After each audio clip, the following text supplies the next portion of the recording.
젊은 부자님들 안녕하세요.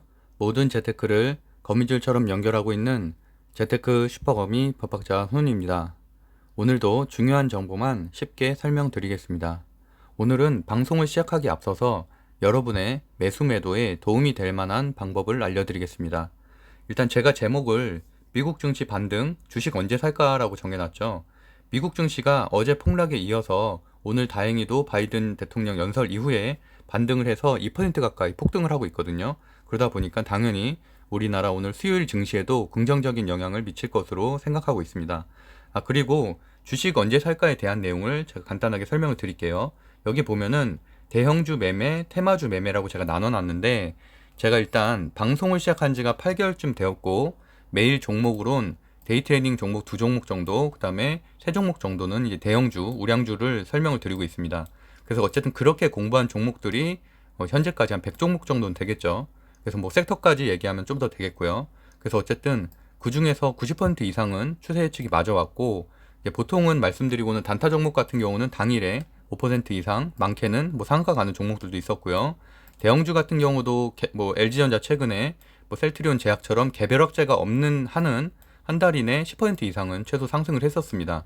어쨌든 그럼에도 불구하고 같은 방송을 들어도 누군가는 매일 10만 원 이상 수익을 내는 분들도 있다고 하고 또 누군가는 수백만 원을 물린 분들도 있다고 들었습니다. 그래서 어쨌든 일당 소형주 테마주 매매 같은 경우는 성향에도 좀 많이 좌우하는 경향이 있거든요. 뭐 예를 들어서 굉장히 긴장을 많이 한다든지 아니 또는 조금 더 욕심을 내서 그렇게 물리는 경우도 많기 때문에 그런 것들을 좀 제외하고 사실 그런 것들은 성격적인 부분은 좀 극복을 하려면 결국엔 한 10,000원씩 한 100번 정도를 매매를 하는 걸로 연습을 통해서 그 이후에 좀 금액을 올리는 것을 추천드리고요. 오늘과 같은 경우도 제가 제 유튜브에는 이제 오늘자 방송이 여기였죠. 여기였고 지금 22시간 전이라고 써 있죠. 그래서 뭐 신일전자, 한신기계, 그다음에 우리기술투자 이런 식으로 제가 설명을 드렸었고 그리고 보면은 20일에 제가 쇼츠 맨 밑에 보면은 제가 쇼츠로 기록을 다 남기고 있거든요. 제가 한 말에 대해서는 기록을 남기기 위해서 오늘 방송에 있어서 한신기계 같은 경우는 시초가 대비해서 10% 이상 상승을 했고요. 신일전자, 우리기술도 모두 4% 이상 상승을 했습니다. 그러니까 충분히 다 수익을 낼 수 있었던 거고 한신기계 같은 경우는 사실 쉽게 10% 이상 수익을 낼 수 있는 패턴이었어요. 그리고 오늘 또 마찬가지로 오늘도 그 메타버스 주들이 상당히 잘 됐는데 그 중에서 제가 바이브 컴퍼니 같은 경우는 16일 지난주 금요일 방송, 19일 월요일 방송, 20일 방송 세 번이나 추천을 했어요. 근데도 불구하고 어쨌든 뭐 안 사신 분들은 또 안 샀겠죠. 근데 어쨌든 그래서 오늘 17% 시초가 대비해서 16% 상승을 했으니까 아무리 사실은 자기가 매매에 대한 기술이 없어도 최소한 10% 이상은 수익을 낼 수 있을 만한 위치였습니다. 어쨌든 뭐 그렇게 뭐 예측 자체는 그렇게 틀린 게 별로 없는데도 불구하고 이렇게 편차가 좀 많이 나기 때문에 거기에 대해서 오늘은 가장 기초적인 대형주, 테마주 매매법을 좀 소개하려고 하고요. 참고로 이런 것들은 뭐 증권사 애널리스트들도 추세 예측할 때 가장 많이 쓰는 기초적인 매매 방법입니다.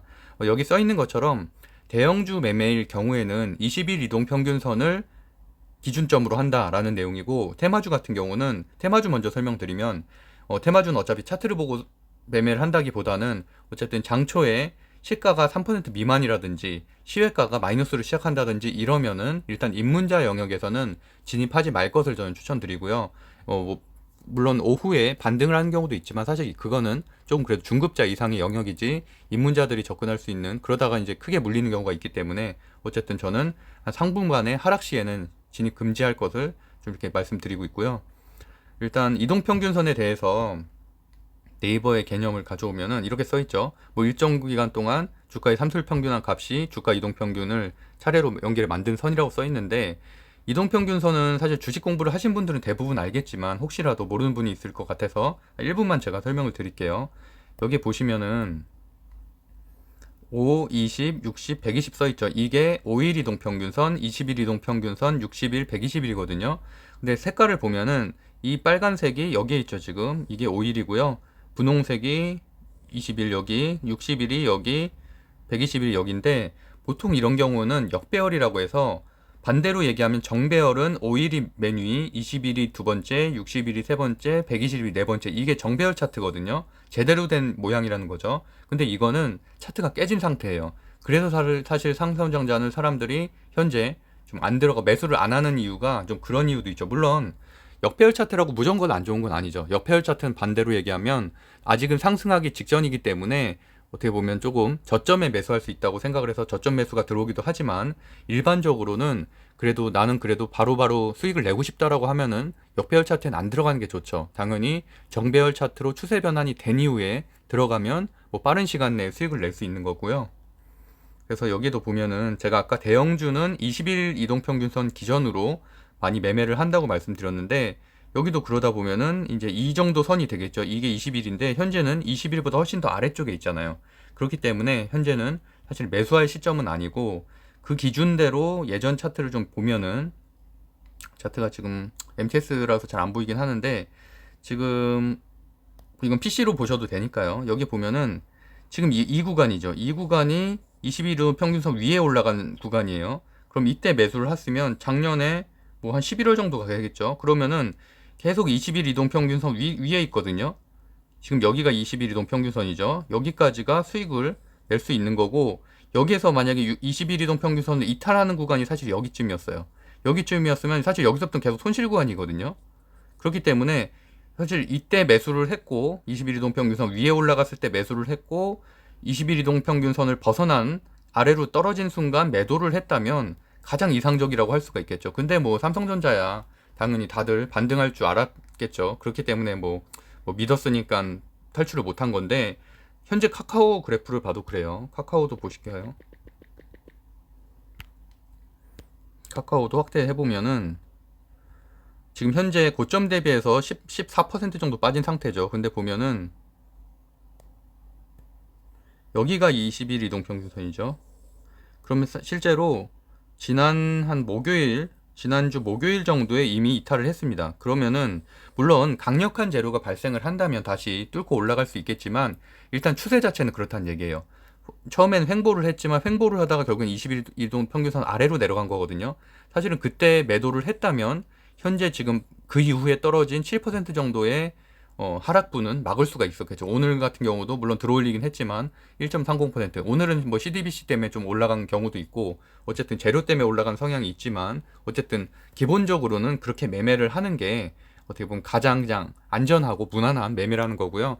물론 자기의 실력이 더 있다면 당연히 이런 것들을 역이용할 수도 있고 물론 훨씬 더 매매를 잘할 수도 있겠지만 기초적으로는 이 정도로 판단을 하면은 쉽게 매매를 할 수 있다라는 부분을 좀 말씀드리고 싶고요. 현대위아 같은 경우도 제가 예전에 4월달, 5월달에 많이 추천을 드려서 30% 이상 올랐는데 그 이후에는 이렇게 보시는 것처럼 21이동 평균선 아래로 떨어지기 시작했죠. 이 시점이 지금 보시면 이 시점이죠. 그러면 한 6월 중순, 6월 말 정도 되겠네요. 이때부터 떨어졌으니까. 그래서 이제 그 이후부터는 완전히 계속 하락이잖아요. 그러니까 사실 이때만 내가 매도를 했었어도 지금까지 내가 얻은 수익분을 다 그대로 가져갈 수 있었는데 그냥 그대로 보유하고 계셨다면 내가 30% 오른 거 다시 다 떨어진 거죠. 그러다가 그나마 오늘 6%대 상승을 했는데 아직까지는 20일 이동평균선 아래에요. 아랫부분이어서 이것을 만약 넘어선다면 그러면은 뭐 그 추가적인 뭐 수익은 낼 수가 있겠지만 뭐 잠깐은 좀 며칠 정도는 더 보는 게 저는 개인적으로는 좀 낫다고 봅니다. 왜냐면 정확하게 추세 전환이 된 게 아니기 때문에 물론 하루 이틀 반등은 할 수는 있겠지만 그래서 그렇게 판단하시면 좋을 것 같고 카카오 같은 경우도 말씀드렸던 대로 20일 이탈한 이후로 지금 하락을 하고 있다라고 보고 있는데 물론 그거를 넘어설 만한 강력한 재료가 들어온다면은 당연히 그거는 뭐 변환이 될 수가 있겠죠. 네, 일단은 오늘은 그 정도 앞부분에는 그 정도만 좀 말씀을 드리도록 하고요. 7월 21일 수요일 오늘 새벽 3시 40분 오늘 방송 좀 시작하겠습니다. 제가 그 좀 전에 설명드린 이런 차트나 이런 거에 대해서는 뭐 나중에 좀 시간을 내서 저도 지금은 만들 만한 시간이 없다 보니까 좀 못하고 있는데 어차피 제가 지금 또 전문대학에서 주식 강의를 또 해야 되는 부분이 있어서 방학 동안에 강의안을 어차피 만들 거거든요, PPT를. 그래서 그때 다시 한번 좀 방송을 통해서 설명드리도록 하겠습니다. 오늘 확진자 수가 1278명으로 좀 안심을 했는데 제가 말씀드렸던 것처럼 주말을 끼고 나서는 이게 그 검사 수 자체가 적기 때문에 좀 적게 나올 수 있다고 말씀드렸잖아요. 근데 아니나 다를까 코로나 라이브는 현재 지금 최대치죠. 1719명. 우리나라 지금 코로나 이후로 역대 최대로 지금 확진자 수가 증가하고 있고요. YTN 같은 데나 뭐 이런 주요 매체에서도 지금 보도가 이미 됐습니다. 그래서 어쨌든 내일은 최다 기록을 경신할 가능성이 높기 때문에 이렇게 되면은 당연히 다시 뭐 바이오주나 진단키트주가 일부 상승을 하겠고, 사실 오늘 미국 증시가 좋기 때문에 대형주의 수급으로 갈 수 있는 상황이었음에도 불구하고 이런 악재가 발생을 하면 아무래도 그런 상승률이 조금은 영향을 받을 수가 있겠죠. 그래서 이제 코스피가 오늘은 그래도 이렇게 V자 곡선으로 하락을 했지만 반등을 하면서 좀 마감을 해줬고, 그다음에 다우존스 현재 1.9%, 나스닥 1.6% 상승으로 상당히 좋은 편인데도 불구하고 어쨌든 그렇게 코로나 확진자 수 때문에 내일 또 추세를 좀 지켜봐야 될 것 같다라고 말씀드리고 싶고요. 진단키트 관련된 주들도 오늘 한 3, 4종목 정도 올랐는데 뭐 아무래도 진단키트 관련된 주들도 조금 더 반등을 할 수가 있겠죠. 그리고 필라델피아 반도체 지수도 현 시간 한 1.38% 상승으로 괜찮은 추세를 보이고 있습니다. 그러니까 그러다 보니까 아무래도 삼성전자는 지금 이재용 씨 사면이 오늘 처음으로 얘기가 나왔죠. 8월 15일 가석방에 대해서. 그래서 그 부분, 그 다음에 이렇게 필라델피아 반도체 지수 좋고, 이렇게 되면 사실은 상승 여력이 있는 건데 아무래도 확진자 부분 때문에 조금은 그게 둔화가 될 수는 있겠죠. 상승은 하겠지만. 그리고 이제 유럽 증시도 전반적으로 좀 괜찮았다라고 보실 수 있을 것 같고요. 국채금리도 어저께는 1.19%였죠. 그래서 제가 걱정을 좀 많이 했는데 경기 성장 자체가 둔화되는 그런 우려를 나타내는 거라고 말씀드렸죠. 1.3% 이하는 좀 위험하다고 말씀드렸는데 오늘은 그래도 반등을 해서 한 1.2% 정도 조금 올라가고 있다라고 보시면 될 것 같고, 원달러 환율도 많이 급등을 했었는데 다행히 조금은 하락을 한 추세입니다. 그리고 코스피 같은 경우는 코스피도 사실은 이렇게 지수를 볼 때도 20일 이동평균선, 5일 이동평균선 다 이렇게 체크를 하거든요. 근데 보시면은 60일선을 터치를 하고서 지금 올라갔죠. 그러니까 뚫고서 내려갔다가 다시 올라간 밑꼬리를 달고서 그런 상황인데, 어쨌든 이런 지지선을 좀 중요하게 생각하는 이유는 이게 만약에 더 떨어질 경우에는 말 그대로 그 아래 단계인 121선, 그러니까 3150까지도 떨어질 수 있다고 그렇게 볼 수도 있거든요. 근데 다행히도 오늘은 밑꼬리를 달고서 올라가줘서 오히려 좀 버텨줬다, 60일선을. 그렇게 볼 수 있고, 코스닥가 같은 경우도 요새 좋았는데 어쨌든 오늘은 좀 하락을 해서 이틀간 하락을 해서 21선을 터치하고서 다시 올라왔다. 그래서 어쨌든 지금 5일 이동 평균선과 20일 이동 평균선 사이 정도에 위치하고 있고, 오늘은 기관이 좀 매도를 했고 외국인이 매수를 좀 했다 정도로 보실 수 있을 것 같습니다. 그리고 가상화폐도 현 시간 한 1% 정도 상승을 하고 있습니다. 주요 뉴스를 좀 볼게요. 주요 뉴스가 오늘 좀 중요한 뉴스들이 좀 많더라고요. 바이든이 어쨌든 미국 지금 취임 6개월을 맞아서 연설을 했죠. 그래서 정부 지출을 통해서 극복을 할 수 있다. 그래서 초대형 인프라 법안 처리 촉구가 가장 중요한 뉴스고, 어쨌든 인플레에 대한 문제는 일시적이라고 손을 그었고, 여기서 보시면은 계류 중인 1조 달러의 안팎의 초당적 인프라 법안과 관련해서 거기에 대해서 뭐 일자리 창출, 중산층 가구 부양, 임금 상승, 물가 유지를 위한 최선의 전략이라고 강조했다. 그러니까 빨리 통과시키자 이런 얘기죠. 그러니까 이 부분 때문에 사실 미국 증시가 지금 급등을 하는 거거든요. 그래서 어쨌든 우리나라 증시에도 긍정적인 영향을 미칠 수가 있고, 사실 오늘 뭐 오후장에서는 가장 기분 좋은 기사는 이거였죠. 참 이런 거 가지고 재벌 총수의 가석방 기사 가지고 우리가 기분 좋다는 게 참 어떻게 보면 좀 우픈 일이긴 한데, 어쨌든 이재용 씨의 뭐 가석방에 대해서 긍정적으로 검토를 한다는 기사고요. 815가 되겠죠. 그러면 당연히 815 사면 때까지 그 전까지도 그 기대감에 뭐 상승을 하겠고, 그렇게 되면은 아무래도 뭐 한 85,000원 선까지는 회복하지 않을까라고 생각을 하고 있습니다. 그래서 하느니 또 디지털 화폐 시범 사업자에 이제 카카오, 네이버, SK가 경쟁을 했었는데 카카오의 자회사 그라운드 X가 선정이 결국에 돼서 뭐 카카오가 이것 때문에도 막판에 조금 장이 들어올린 게 좀 있었죠. 그래서 보면은 6월까지 예산으로 한 49억인데 뭐 49억이 중요한 게 아니고 어쨌든 CDBC 지금 가상화폐 관련된 주들도 많이 올랐잖아요. 그래서 하느니 CDBC 연구개발 발행 단계에서도 어쨌든 카카오와 파트너십을 맺은 거기 때문에 상당한 우위를 점할 수가 있겠다라는 부분이고요. 그럼에도 불구하고 오늘은 또 반대로 악재도 좀 나왔어요. 카카오페이 IPO가 결국에 10월 달로 늦춰졌다는 내용이고, 청약이 이제 4분기로 연기됐고, 그러다 보니까 뭐 사업 계획에 좀 차질이 있겠죠. 자금 조달 계획에도 차질이 생기겠고, 그래서 뭐 그런 내용에 대한 기사들도 나왔고, 어쨌든 해외에서는 상당히 지금 뭐 싱가포르 투자청이라든지 이런 곳에서는 높게 평가를 하고 있다는데도 불구하고 어쨌든 국내에서 그렇게 조금 제동을 걸어서 좀 아쉽다는 기사입니다. 그래서 어쨌든 이런 것들 때문에 사실은 오늘 만약에 이게 반대로 긍정적이었다면 더 올라갈 수 있는 것들이었는데 카카오가 어쨌든 오늘은 반등에는 실패는 했고, 그래도 장막판에는 좀 올라갔기 때문에 뭐 긍정적이라고 볼 수가 있겠죠. 그리고 대성주자 관련돼서 이제 동향을 좀 보면은 뭐 최근에 이제 유선열 씨가 120시간 관련해서 뭐 트위터 한 거에 대해서 좀 얘기를 좀 보면은 뭐 거기에 대한 해명을 하는 내용이었어요. 뭐 그래서 52시간을 획일적으로 적용할 것이 아니라 집중적으로 일하고 그만큼 또 길게 쉬는 것도 허용해야 된다라는 취지로 말한 거다라고 해용을 했고, 뭐 큰 악재는 아니에요. 그리고 최재형 씨 같은 경우도 SBS 기사에 어제 그 제가 이제 둘째 딸 뭐 시세보다 반전세를 좀 싸게 줬다 이런 내용 했었잖아요. 그래서 제가 생각할 땐 별 내용이 아닌 것 같다. 이런 물론 뭐 대선 주자기 때문에 도덕성 검증을 하는 건 중요한데 법학하는 사람 입장에서 보면은 정말 아무것도 아닌 일을 가지고 그렇게 막 대서특필을 해갖고 나오는 거 참 웃기다라고 생각을 했는데, 어쨌든 이것도 마찬가지죠. 본인의 이 말을 신뢰를 한다면 어쨌든 뭐 4억을 준 거는 맞다는 거예요. 빌려준 건 맞지만 연이율 2.75%로 매달 이자를 어머니한테 입금해왔고 원금의 일부를 8천만 원을 3월, 5월에 두 차례 걸쳐서 갚다. 이게 만약에 사실이라면 법적으로는 전혀 문제가 없는 거죠. 사실 도덕적으로도 전혀 문제가 없는 거죠. 자녀한테 뭐 무상증자하는 경우도 있고, 무상증여를 제가 주식 방송을 하다 보니까 너무 무상증여를 하는 경우도 있고, 물론 증여세를 신고를 해야죠. 그래서 뭐 지금 10년 동안에는 5천만 원까지는 또 무상으로 할 수가 있으니까. 근데 뭐 그런 기준이 아니고 지금 이거는 분명히 임대차를 한 거잖아요. 그 사용대차를 한 거기 때문에 충분히 문제가 법적으로는 전혀 없는데도 불구하고 어쨌든 이렇게 하여튼 뭐 그렇습니다. 그래서 뭐 이런 게 제가 악재가 될 것 같지는 않고 결국에 중요한 건 지지율이죠. 예. 그리고 이재명 씨가 대대적인 에너지 대준원에 대해서 준비해야 된다라는 내용을, 그러니까 정책에 관해서 요즘 좀 이렇게 발언들을 높이고 있어요. 그래서 재생에너지 관련된 얘기를 했고, 기본주택 도입에 대해서도 다시 한번 좀 얘기를 했습니다. 그럼에도 불구하고 이재명 씨 관련된 주들이 지금 최근에 못 올라가고 있죠. 근데 이거는 단지 뭐 이재명 씨만 문제가 아니라 대선 주자 관련된 주들이 지금 3일 연속으로 못 올라가고 있어요. 아무도. 그러다 보니까 뭐 기본주택도 당연히 올라갈 수가 없죠. 이재명 지사의 어떻게 보면 이런 근본적인 정책 중에 하나인데, 그래서 이제 다들 조정을 받고 있는 상황이고, 또 이재명 지지자하고 뭐 이런 그 이낙연 씨 캠프 그 관련된 문제들도 좀 있었죠. 그래서 뭐 이 진실 공방은 뭐 드러나게 되면은 좀 문제가 될 수도 있고, 어쨌든 이런 상황으로 돌아가고 있다는 내용이고요. 그다음에 최재형 씨가 한 5% 정도 지지율을 했다는 내용인데, 이건 뭐 한겨레 신문이고, 그다음에 사실 제가 말씀드렸던 것처럼 의뢰 기간 또는 여론조사 기간에 따라서 결과 차이가 너무 많이 나는데, 이걸 제가 가져온 이유는 그나마 이 교통방송 TBS 그 김어준 씨 그 뉴스공장 있는 그쪽이죠.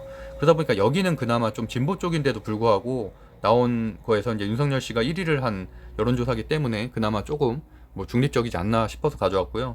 어쨌든 여기에 따르면은 윤 총장이 지금 30% 1위, 이재명 씨가 한 25%, 그다음에 이낙연 전 대표가 19%, 그리고 최재형 씨가 한 5.6%. 뭐 이 정도가 현재 추세지 않을까 싶어요. 어떤 데는 뭐 이재명 씨가 1위 하는 데도 있긴 하거든요. 근데 어쨌든 여기도 뭐 진보 매체인데도 불구하고 이렇게 나온 거니까 일단 그 정도로 보고서 넘어가겠습니다. 그래서 오늘 미국 증시, 한국 증시 한번 간단하게 보면은, 일단 미국 증시 지금 현 시간 잠깐 볼게요. 아까 제가 확인했을 땐 장이 그래도 상당히 괜찮더라고요. 그래서 어저께 많이 하락을 했었던 3% 가까이 다 하락을 했었는데, 오늘은 그래도 이렇게 금융주, 뭐 여행주 다 이렇게 상승을 하고 있고, 소비재도 다 이렇게 올라가고 있고요. 원자재 쪽도 2에서 5% 정도 상승 중이고, 빅테크 기업도 올라가고 있고, 오늘은 전체적으로 장이 다 좋아요. 그리고 전기차, 제가 비중을 좀 가지고 있는 전기차 쪽도 피스코 같은 경우는 한 5% 가까이 상승을 하네요. 오랜만에 반등이죠. 항공우주도 버진갤럭틱은 어제는 7% 상승을 했고 오늘은 좀 빠지고요. 태양광 쪽도 올라가고, 로블록스는 조금 조정, 그리고 유니티는 올라가고요. 그 메타버스 기업이죠. 여행 레저 쪽도 이렇게 올라가고 있습니다. 그래서 결국에는 우리나라도 확진자 수만 줄어든다면 다시 여행이나 소비재 쪽이 올라갈 수 있겠지만, 지금 이렇게 제가 계속 말씀드린 것처럼 1600명, 막 2000명 나오고 이렇게 되면 소비재에 대한 그런 막 그래 상승, 반등은 다시 또 한번 늦춰지게 되는 거겠죠. 지금도 충분히 2달 정도 조정을 받고는 있지만 그렇게 되고, 그래서 여전히 저는 지금 현재 투자를 한다면 저평가된 기술주에 투자를 해야 된다고 생각하고, 그 중에서는 그나마 강세 섹터에 투자를 해야 된다고 생각을 하고 있습니다. 네, 그래요. 오늘 좀 눈에 띄는 거는, 오늘도 주말 확진자 수가 좀 많았고 그 이어진 날이다 보니까 뭐 아무래도 코로나 바이러스 관련된 백신, 그다음에 뭐 진단키트 관련된 주들이 조금 소폭 올라갔고, 하지만 예전에 막 한 5월달 이럴 때처럼 강세 섹터는 절대 아니고 소폭 올라가는 거예요, 소폭. 그래서 뭐 많이 올라가는 것들은 한 7, 8% 올라가고, 적게 올라가는 거는 뭐 1, 2%, 그리고 하락하는 것들도 꽤 많았고요. 그다음에 원자력이 또 이렇게 반등을 하고 있다라는 게 조금 유의미한 상황이고, 그래서 제가 원자력도 대선 주자들의 정책이면서 지금 블랙아웃 관련주기 때문에 지금 결국에는 전력 부족에 대한 계속 비판들이 나오고 있잖아요. 그래서 탈원적 정책을 철회해야 된다는 기사들도 계속 나오고 있고, 그러다 보니까 원전 관련된 주인 우진, 한전기술, 뭐 EDT, HDI 뭐 이런데 제가 다 소개했던 곳들이죠. 일진파워, 뭐 S&T 에너지 이런 곳들이 다 이렇게 큰 상승을 했다라고 보시면 될 것 같습니다. 그리고 정규장 순위부터 보면은 제가 이거를 설명드리는 이유는 강세 섹터를 찾고 강세 종목을 찾기 위함이라고 말씀드렸죠. 오늘은 제가 그래서 강조하는 것들을 항상 빨간색으로 체크를 하는데, 보시는 것처럼 메타버스가 오늘은 완전히 거의 정복한 날이었어요. 메타버스하고 원전주가. 그래서 3위인 알체라가 20% 정도. 알체라 같은 경우는 네이버가 그 네이버의 자회사인 그 스노우가 또 지분을 들고 있기 때문에 네이버의 손자회사라고 볼 수가 있죠. 그리고 최근에 상승세가 좋았던 그 자이언트 스텝도 네이버가 지분을 들고 있고요. 그다음에 순환매로 에이트원이나 덱스터 이런 데는 최근에 좀 못 올랐던 곳인데 메타버스 관련된 주고요. 그런 데가 순환매로 오늘 14% 가까이 상승했고, 그 다음에 눈에 띄는 거는 우진, 원전주인 우진, 한전기술 원전, 그 다음에 나머지는 개별 내용이었고, 진원생명과학은 여전히 좋네요. 제가 진원생명과학도 한 2주 전에 상한가 종목으로 소개하고 추천드렸던 종목이었죠. 그래서 그 이후에도 한 30% 가까이 상승을 더 했더라고요. 그리고 이제 메타버스 나무가 바이브 컴퍼니가 제가 이제 추천드렸던 장 중반에는 아까 보여드렸던 것처럼 17%까지 상승을 했었고, 막판에 종가에는 좀 빠져서 8%로 마감했습니다. 자이언트 스텝도 좀 더 올라갔었다가 8% 마감했고, 그다음에 뒷부분 보면은 이스트소프트도 메타버스, NEW는 원래는 미디어 그런 제 작년에도 몇 번 소개했던 곳인데 오늘은 이제 메타버스 관련된 주로 엮여서 올라갔고, 그 다음에는 나머지는 뭐 개별주로 이렇게 보시면 될 것 같습니다. 네, 그래서 어쨌든 메타버스와 원전주가 강했다. 그 정도로 정리할 수 있을 것 같고요. 상한가 종목 한 종목밖에 없었어요. 그러니까 상한가 종목이 한 종목밖에 없다는 것 자체가 굉장히 부정적인 거거든요. 그러니까 그만큼 수급이 안 들어왔다는 거죠. 그래서 뭐 결국에는 미국 증시 폭락, 그 다음에 확진자 수 급증 이런 거에 따라서 한국 증시 자체에 어쨌든 눈치 보기 때문에 못 들어왔다는 거고, 그렇기 때문에 상한가 종목도 한 종목밖에 없었고 상승 종목 자체도 굉장히 수가 적었다는 거죠. 그래서 뭐 이런 실적으로 올라갔다라는 거고, 오늘의 데이 트레이닝 종목 두 종목 말씀드리면 사실은 상한가 종목이 전날에 없었다는 건 그만큼 말 그대로 추천드릴 만한 종목도 없는 거거든요. 같이 공부할 만한 종목도. 그럼에도 불구하고 그래서 저는 이제 그나마 찾게 되면은 강세 섹터에서 찾으려고 하는데, 제가 오늘 찾았던 기준을 말씀드리면 일단 상타 종목에서는 안 했고요. 제가 어저께 상타 했던 것들이죠. 여기는 그래서 5분틱으로 보면은 장초에 이렇게 급등을 하고 하락을 했기 때문에 4% 정도 수익을 낼 수 있었고, 신일전자는 오늘 추가 상승이 있을 것으로 예상하고 있습니다. 한신기계도 말씀드렸던 대로 장초에는 낮게 시작을 해서 시가가 7%로 시작했죠. 그래서 19%까지 올라갔으니까 약 한 10% 정도 수익을 낼 수 있는 구간이었고, 천천히 올라갔기 때문에 흐름상으로는 충분히 수익을 낼 수 있었고요. 우리 기술도 장초에 한 5% 정도 띄우고서 올라가고서 이제 내려갔기 때문에 뭐 장초에 대응을 했다면 수익을 낼 수 있었습니다. 그리고 이제 배터리 관련된 주가 오늘은 좀 폭락을 했어요. 전체적으로. 근데 다른 이유가 없고 그동안 너무 많이 올랐기 때문에 에코프로비엔 같은 경우 30% 올랐잖아요. 지금 2주 동안. 그래서 이제 하락을 한 거고 당연히 반등을 하겠죠. 조금씩 반등을 하겠죠. 그리고 메타버스 관련된 주가 오늘은 완전히 날라갔었고, 원전 관련된 주도 상당히 좋았고요. 그래서 이제 원전 관련된 주, 그다음 블랙아웃 관련된 주가 제가 이제 오늘 추천드릴 종목들 중에 하나가 일진전기가 엊그저께 상한가를 간 이후에 지금 이틀째 좀 눌리고 있거든요. 그래서 추가 상승이 있을 것이라고 생각을 해서 일진전기를 좀 체크를 했고, 그 다음에 진단키트 관련된 중에서 유일하게 이제 세 종목만 오늘 상승을 했는데 뭐 시즌까지 포함하면 한 5종목 되겠네요. 근데 이제 그나마 제가 소개했던 종목들 중에서는 이 세 종목 다 제가 소개했던 종목들이죠. 그러니까 이 상한가 종목들은 사실 재료 소멸이 그렇게 쉽게 되지 않거든요. 그래서 이제 뭐 추가적인 이렇게 특히나 바이오나 이런 것들은 이렇게 상가 이후에도 추가적인 상승력이 좀 있다라는 부분이고, 그래서 여기도 눌림목 이후에 지금 오늘 꼬리를 달면서 좀 올라갔고 21선 위에 있죠. 그러다 보니까 내일 추가적인 상승이 있을 가능성이 있다. 왜냐면 또 확진자 수가 오늘 내일 최다다 보니까, 그래서 이제 어쨌든 식스웍을 선택을 했고요. 그래서 일진전기 뭐 매출 이런 거는 의미가 없고 어쨌든 정배열 그 다음에 신고가 상승을 눌린 상태고 거래량도 있었기 때문에 저는 괜찮게 보고 있다. 그리고 수급은 사실 개인이 그냥 받아줘서 그나마 보합을 유지했다 정도로 볼 수 있을 것 같고요. 시스웍 같은 경우는 정배열 상태고, 그 다음에 상승 후 눌림 구간이고, 그 다음에 망치형 캔들이 오늘 나와줬고요. 그리고 또 이제 외국인 수급, 그 다음에 프로그램 매매가 상당히 많이 들어온 게 또 긍정적으로 볼 수 있을 것 같습니다. 그래서 뭐 내일은 뭐 아까 말씀드렸던 대로 장초부터 하락하면은 당연히 뭐 패스하시면 되고요. 뭐 상승 시작하면은 어느 정도는 올라갔다가 하락을 하지 않을까 예상을 하고 있습니다. 그래서 그 두 종목 설명드렸고요. 대형주 설명드리면, 소형주 팜스토리까지도 설명드릴게요. 팜스토리도 차트상 보니까 괜찮길래 매집을 충분히 하고 있고, 그 다음에 어제 이틀 동안 좀 매물대가 나왔어요. 매물대가 좀 나와서 그래서 좀 괜찮다고 보고 있고, 외국인 수급도 오늘 한 12만 주 정도 들어왔기 때문에 이것도 오늘 또는 뭐 하루 이틀 안에는 어느 정도는 그래도 한 5% 이상으로 상승이 있지 않을까 이렇게 보고 있습니다. 그래서 이제 저도 이제 관종에 넣어놓고 아침에 흐름 보고서 뭐 매수를 하던가 그렇게 생각하고 있고요. 매출액도 괜찮은 편이에요. 매출액도 보시면은 시총이 얼마 안 돼요. 2,400억짜리인데 매출이 그래도 뭐 이렇게 분기 매출이 한 2천억 가까이 나오는 회사다 보니까 꽤 괜찮다라고 보실 수 있고, 연간 매출도 거의 뭐 한 9천억 정도 나오는, 그래서 뭐 영업이익이 220억 나오니까 상당히 괜찮죠. 멀티플 해도 뭐 상당히 괜찮은 회사라고 보여지고요. 대형주들 좀 소개하고 싶은데, 대형주는 다 알만한 주식들이긴 하지만 제가 아까 말씀드렸던 대로 차트가 이제 막 21선 위로 올라가서 그동안에는 제가 매수를 말씀 안 드리다가 이제 조금 건드릴만 하다라고 이제 생각하는 것들, 셀트리온 헬스케어인데요. 뭐 당연히 매출액은 괜찮죠. 매출액은 연간 매출액도 괜찮고 분기 매출액도 굉장히 상당히 괜찮고, 그럼에도 불구하고 뭐 공매도 이슈도 있고 해서 못 올라갔었죠. 그동안 못 올라갔는데 오늘자 기사가 좋은 게 나왔죠. 삼바의 코로나 치료제 CMO를 맡길 가능성이 있다라는 내용이고, 그래서 이 내용이 그 다음에 또 하나 호재가 인도네시아 식약처로부터 레키노라의 그 항체 치료제 긴급 사용 승인을 받았다는 거고요. 그 다음에 그 경구용 그것도 좀 개발 중이죠. 그래서 어쨌든 한 3개 정도의 호재가 생겨서 오늘 4%대 상승을 했고, 증권사 리포트 나온 것도 보면은 합병 모멘텀에 대한 이슈도 다시 한번 언급을 해줬어요. 영업이익도 괜찮고 경구용 코로나19 임상 결과에 따라서 뭐 그런 것들도 뭐 추가 뭐 승인이 날 수도 있다는 부분, 그다음 매출이 계속 늘고 있고요. 합병 스케줄은 아직은 공식 입장이 추가적으로 나온 건 아닌데, 작년에 공시에서 어쨌든 올해 안에 셀트리온 홀딩스, 셀트리온 헬스케어 홀딩스 합병이 12월까지는 하겠다라고 공시를 했었으니까 뭐 거기에 대한 이행은 하겠죠.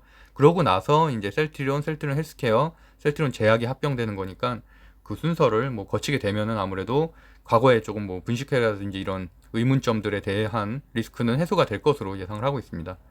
재무제표도 한번 체크해 보시고요. 현재는 어쨌든 21선에 살짝 위로 올라갔다는 데 좀 의미가 있고, 그럼에도 뭐 아직은 역배열 차트긴 하죠. 역배열 차트지만 어쨌든 재료가 좋은 게 좀 나와줬고, 그 대신 단점은 내가 파란색으로 쳐놨잖아요. 매물대가 위에 상당히 두꺼워요. 저마저도 물려있는 상태니까. 저는 지금 1월달 12월달에 들어갔죠. 12월달에 들어가서 현재도 한 마이너스 한 15% 정도 돼요. 그래서 저는 그때는 이제 주식 시간이 이제 2달밖에 안 됐을 때라 너무 의욕이 넘쳐서, 근데 뭐 저야 뭐 셀트리온 헬스케어나 셀트리온 제약으로 뭐 한 5천 이상 벌었기 때문에 사실 5천 벌은 거에 비하면은 뭐 그 정도 한 1,000만 원 정도 마이너스라고 해도 뭐 크게 그거 안 하다가 보니까 지금 벌써 손절 못한 지가 지금 7개월이 됐네요. 7개월 동안은 아예 그 돈이 묶여 있는 상태니까 그렇게 생각하면 좀 아쉽긴 한데, 어쨌든 이제는 조금은 21선 위로 올라갔기 때문에 매수를 해도 될 것 같다라는 생각이고요. 사실 셀트리온 제약도 제가 한 3주 전에 소개했을 때도 상승세가 상당히 좋았는데 바닥을 치고, 그때 하필 그 정부에서 그 발표하는 바람에 그 뭐 효능 없다고 델타 변종 바이러스에 그것 때문에 한 15% 빠졌잖아요. 근데 또 그러고 나서 정부에서는 또 효능이 있다고, 뭐 쥐실험은 효능이 있다고 또 이렇게 발표를 한 거잖아요. 그러니까 참 제약바이오는 그런 부분들이 단점이어서, 그래서 어쨌든 뭐 제약바이오 관심 없는 분들은 그냥 앞으로도 쭉 안 하시는 게 정신건강에는 좀 좋은 것 같습니다. 네. 그리고 두산 피오셀도 좀 설명 드릴게요. 두산 피오셀도 제가 보유하고 있는 종목이고요. 여기도 벌써 제가 보유한 지가 한 6개월 정도 된 것 같아요. 그래서 뭐 매출은 사실은 좋진 않아요. 아직은 이제 막 성장하는 곳이긴 하다 보니까, 여기도 보면 일단 이평선 위에 있다는 거, 모든 이평선 위에 최근에 상승세 때문에 이평선 위에 있다는 장점은 있고, 뭐 그럼에도 불구하고 정배열 차트는 아니죠. 그리고 또 이제 매물대가 위에 상당히 높고, 왜냐면 전고점 대비해서 30% 정도 지금 낮은 가격이어서, 근데 그럼에도 불구하고 지금 수급이 좀 다시 들어오고 있어서 일단은 그래도 바닥을 좀 치고 올라가지 않겠나라고 생각을 해서 좀 설명을 드리겠습니다. 그래서 최근에 기간 매수세가 좀 유입이 되고 있는 게 긍정적이고요. 네, 오늘 방송을 좀 정리해 보면은, 어쨌든 바이든 대통령 연설 이후에 미국 증시가 거의 한 2% 가까이 지금 급등을 하고 있는 상황이라서 상당히 대외적인 환경은 좋습니다. 그렇기 때문에 최근에 조정을 사거래일 동안 조정을 받았던 대선주들이 반등할 가능성이 있고요. 수급이 다시 들어오기 시작하는 거니까. 근데 그럼에도 불구하고 코로나 확진자가 지금 최다라는 또 이런 리스크가 있어서 그것만 아니었으면 사실은 굉장히 좋을 만한 장인데 어쨌든 지금 코로나는 역대 최대 1700명, 1800명 정도 예상이 되기 때문에 그 부분에 대한 눌림은 어쩔 수 없는 것 같습니다. 그리고 반대로 진단키트주나 이런 코로나 치료제, mRNA 관련된 주들은 일부 상승을 하겠죠. 그럼에도 불구하고 어쨌든 정책주 중에서는 그렇게 진단키트주 빼고는 이런 블랙아웃, 그다음에 원전, 메타버스가 여전히 강하다고 생각을 하고 있고 오늘 배터리 소부장이 좀 조정을 받긴 했지만 이거는 추세를 좀 지켜봐야 되는 게 조정 후에 다시 반등을 할 건지 또는 아니면 다른 수급으로 옮겨갈 건지는 한번 하루 이틀 좀 지켜봐야 될 것 같습니다. 엔터주는 여전히 오늘도 엔터주 좀 조정 받았지만 여전히 좀 좋게 보고 있습니다. 네, 제가 운영하고 있는 네이버 카페 젊은 부자들에선 아파트 청약, 부동산 경매, 수익형 블로그 이런 다양한 주식 투자까지 다양한 스터디들이 진행되고 있으니까 관심 있는 분들은 네이버에서 검색하시면 될 것 같습니다. 네, 구독과 좋아요는 사랑입니다. 오늘도 행복한 하루 보내세요. 감사합니다.